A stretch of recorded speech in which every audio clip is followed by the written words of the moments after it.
So we finally got some official Forza Horizon 5 system requirements. I'm super excited about this. Let's take a look.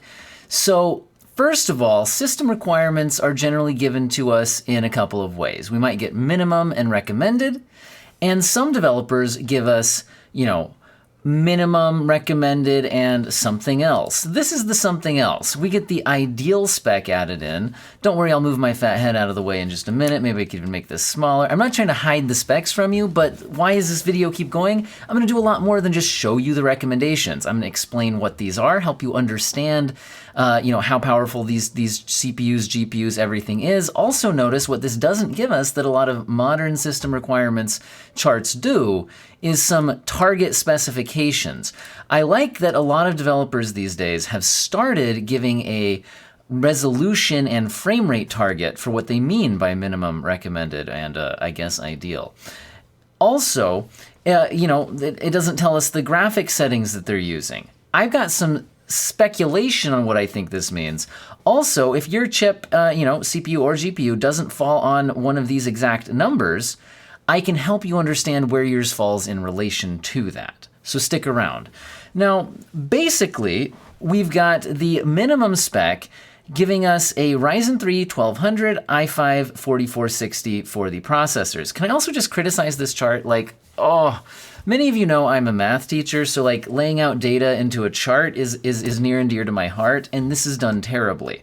First of all, we have a minimum OS version, which is exactly the same all the way across. They could have just included that as a little blurb down at the bottom. So hey, you need Windows 10. We don't need a whole line in the chart. Second of all, what we don't need is for Intel chips to be labeled under NVIDIA. I understand that AMD produces CPUs and GPUs, but you could have done this differently. In fact, maybe instead of having this stupid line, maybe we have an Intel chart and list an Intel CPU and NVIDIA as a not available. And then, Intel's coming out with GPUs soon. You could then fill in that chart later. It could put up to be decided. Anyway, the terribleness of this chart aside, let's keep going. So under NVIDIA, where we have the Intel CPU, here's my thoughts on these CPUs. These are old and they're not that powerful. So that's good news. I think this means that the low-end systems that can run this game are going to be great. Now, is this targeting 30 frames per second or 60 frames per second? I'm actually going to go with, I think this could hit 60 frames per second, and here's why. So first of all, these games have to run on the old consoles. This is, as far as I know, still launching on the original Xbox One and PlayStation. Oh, not PlayStation, I guess this is a Microsoft exclusive. But the point is, the original Xbox didn't have that great of a CPU. And while these are stepped up requirements from Forza Horizon 4, which I could pull up here, those have the i3 4170 or i5 750 as the minimums. If we actually look at Forza Horizon 4 footage, I just quickly Googled this video with somebody running on a Ryzen 3 1200. To be clear, this is Forza Horizon 4, not Forza Horizon 5, but it looks like they're sitting here at 60 frames per second. So what I'm getting at is I don't think the minimum requirements here are going to be that much more difficult than in 4, at least on the CPU end. I wouldn't anticipate that. Maybe they are. But it looks like this was rock solid 60 frames per second in Forza 4. So I think this might be targeting 60 frames per second. If they did step up the CPU demand, I'm imagining it's not going to be so much that it would fall from 60 all the way to 30. Maybe you're just not rock solid 60 in the most demanding settings. That would be, or scenes of the game. So that's speculation from me. It'd be nice if they had actually told us what they were targeting. Now, GPU-wise, we have an RX 470 and a GTX 970. Now, again, these are some older chips. Now, they're telling us the VRAM here. Here's another thing I'm going to criticize on their chart. What this VRAM seems to be isn't telling you actually need this amount, because over here where they have, we'll talk more about these, but the VRAM limit for the ideal spec should not change between the AMD and the NVIDIA if VRAM is saying you need this much VRAM. It actually seems to just be listing the amount of VRAM available on the graphics card that they're listing here. So in other words, maybe you could get below 4 gigabytes. And in fact, a GTX 970, wasn't there a class action lawsuit because this card actually only had about 3.5 gigabytes available, at least at the normal speed? So don't panic if you're slightly under 4, although, you know, if you're way down at like 1 or 2, who knows? Now, how powerful are these? Where do you fall in relation to that? Well, if I pull up a GPU tier list, this can help you. I'll have a link to this in my description. This is from Tech Power Up, and it's fairly accurate. A 970 is fairly close to a 470 from AMD, so it makes sense that these are put near each other, the 470 on average. Now, to be clear, in different games, one could be better than the other. This is an average of lots of games. The 470 is usually a little weaker than the 970. Now, what you can do is figure out where yours falls in relation to this. So if you look down this list below the 970, you might find your GPU, like if you have a 1050 Ti, that's at 68% of the performance of a GTX 970. So if I'm correct, this is targeting 1080p low 60 frames per second, which is what I'm predicting here. I think this is targeting 1080p low 60. Then I think that a 1050 Ti would, for example, get you 68% of the 60 frames per second I think this is targeting, so better than 30 frames per second, but you might not be locking 60 all the time. You see how to read this. If you're at a 960, you're at 63%. I'm scrolling through a bit here, but if you're not seeing yours, you might need to actually, load up this page from my description, okay? Now, if you're better than a 970, you can scroll on and see how much better than that performance you think you could get, which means you could either turn up graphics settings or you could get higher than 60 frames per second. Again, I'm saying 60 frames per second because that's my speculation. I'm speculating that this is 60 frames per second low at 1080p. Another way to get more performance if you fall below those would be to use resolution scaling. You could run the game below the native resolution of 1080p. You could run it at 720p, something like that. Now, we will say again, okay, I mentioned the 4 gigabytes. I think you could get away with a little bit below that, given the 970 isn't really 4 gigabytes. RAM, 8 gigabytes, pretty standard these days. Hopefully you have that, and you need enough hard drive space to install the game. Recommended specs, let's take a look.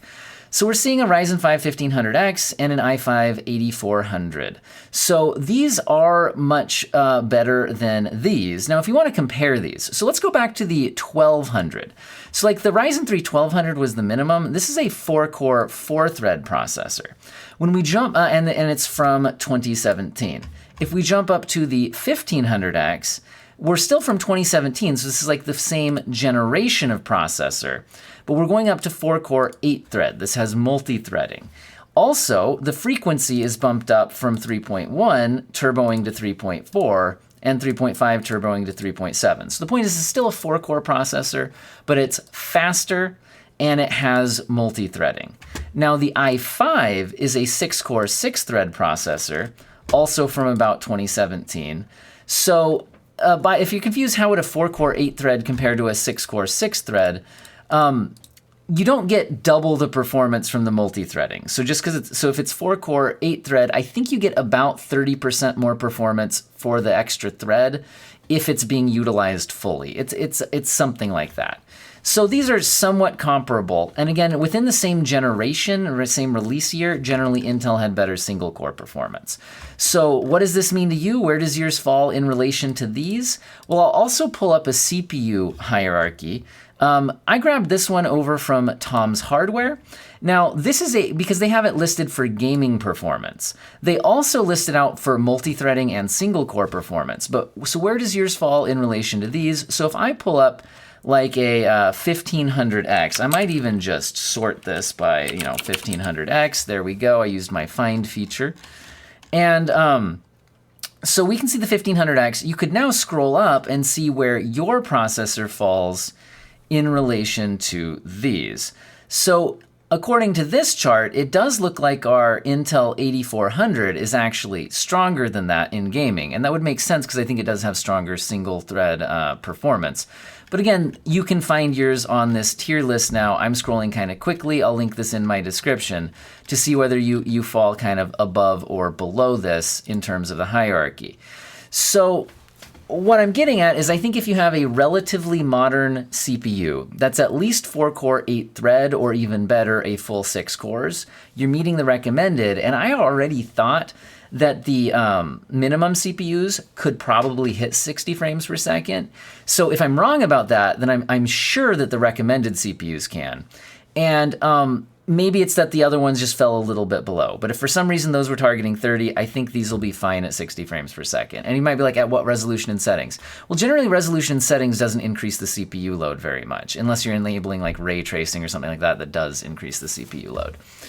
Now, let's talk about the GPUs. We've got an RX 590 and a GTX 1070. It's listing these at 8 GB, and that's how much they have. But if you're wondering, let's say if you have an RTX 2060, which has 6 GB of VRAM, I don't think you're going to be limited by the fact that this says 8 GB. This is, again, something I think is bad about their chart.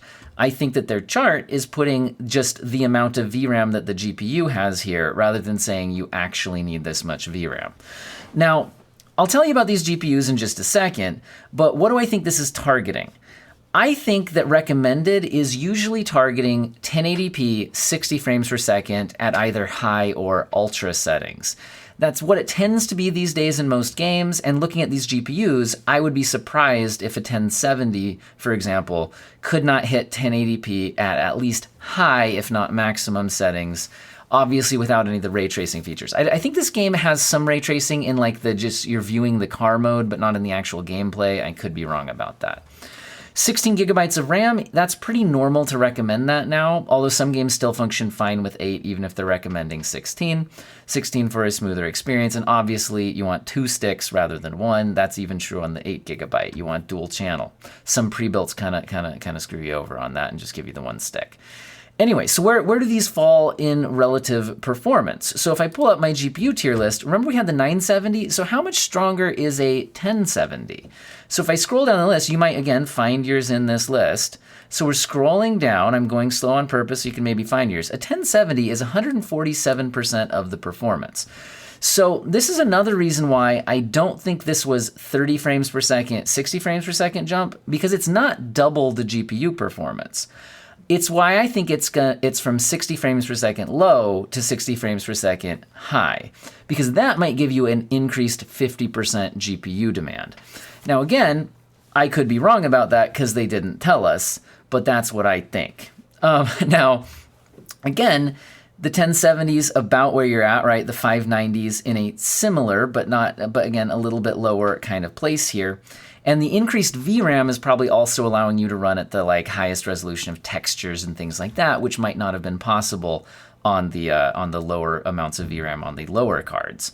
So again, find yours here. And if you're also thinking but I have a laptop or something like that. Well, if you have a laptop, I'm sorry you're not going to be on this tier list, and I can't really help you because laptops have different power levels and things like that. You're going to have to research your exact laptop and how it compares to these GPUs if you can find a review of that. Now, that kind of applies to laptop CPUs as well. Okay, let's jump over to the ideal spec. So first of all, what do I think this is targeting? Well, because they're jumping the processors up significantly here, one option is they're just saying, hey, we recommend having a great system. The other thing is if they're actually targeting something here, I would guess it's not 4K 60, which is what some people might think, although I think this can do 4K 60. I think both of these GPUs can do that. I think that because they're jumping up the CPU so much, this might be targeting high frame rates at either 1440p or maybe even at 4K. Again, this is a Microsoft game that's, really Xbox focused. So a lot of Xbox games will have a performance mode that, will go up to 120 frames per second instead of just 60. I wonder if this is what that's targeting. And I'd say at least at 1440p and possibly even at 4K. I'll tell you that in Forza Horizon 4, I have an RX 6800 XT, and this thing crushes 4K high frame rate. We're way beyond 60 frames per second. Now, if the graphics on the ultra settings are turned way up in this game, I could see this maybe being 4K 60. But then I think if that's the case, you could still be crushing high frame rates at 1440p. And it would make sense why they'd bump up the CPU requirement here, because I have an i5 9600K, And that's better than one of these, a lot better than this. Well, somewhat better than this, but it's also weaker than a 10700K. So I have an i5 9600K, and I'll tell you that in Forza Horizon 4, not 5, but 4, I sometimes have situations where the CPU can't keep up with my 6800 XT, and it isn't always above like 144 hertz. Like if you're doing like 1440p, 144 frames per second, sometimes the CPU can hold me back a little bit in that situation. So that's another reason why I think it might make sense that these are being recommended for high frame rate gaming. So if you're going beyond 60 and you're pushing 144, 165, some people have 240 hertz monitors. I think that's where these CPUs are coming in for the ideal spec. I think if you're just doing 4K 60, the lower CPUs would be fine because you're going to be more likely to hit the GPU bottleneck. Okay, now what is a 3800 XT and a 10700K? Okay, well a 3800 XT, I think the XT is like some like special release of the 3800 right before they came out with the 5000 series. This was an 8-core 16-thread processor from 2020. With some high clock speeds. This was like one of the best 3000 series Ryzens right before the 5000 series came out. The 10700K is also 8-core 16-thread from 2020. And this is a very, very strong gaming CPU. So that's what it is. Now, if we take a look at the tier list from, that's not it, from Tom's Hardware, you'll see that the 10700K is very near the top of this list. And if you're wondering where does yours fall in relation to this, if you're above this, like you don't need a new CPU for gaming for many, many years to come.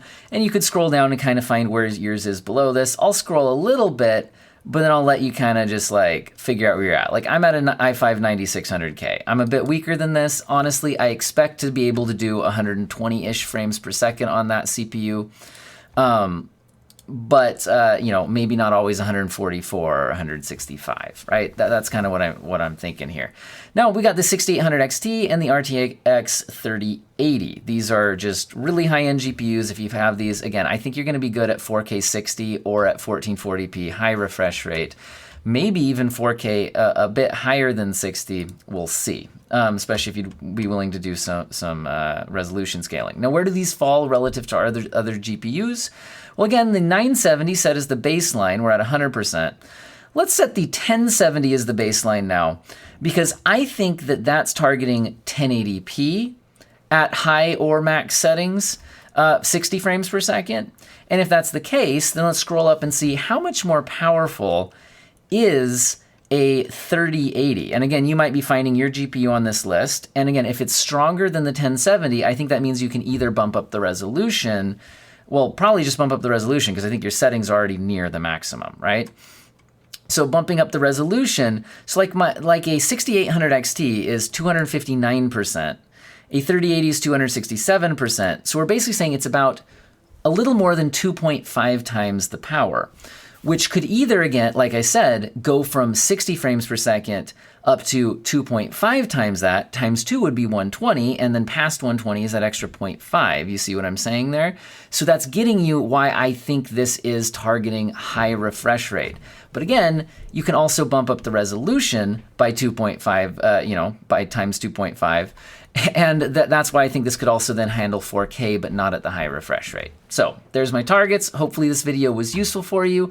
I'm interested in this game. There's a little other info here as well, saying that it's supporting ultra-wide support and, they're telling you the popular steering wheels that it supports, which is cool. They're also giving us haptic feedback for all versions, including the Steam version, which is the first time that we're getting the advanced haptic feedback other than on the Windows Store versions of the games from Microsoft stuff.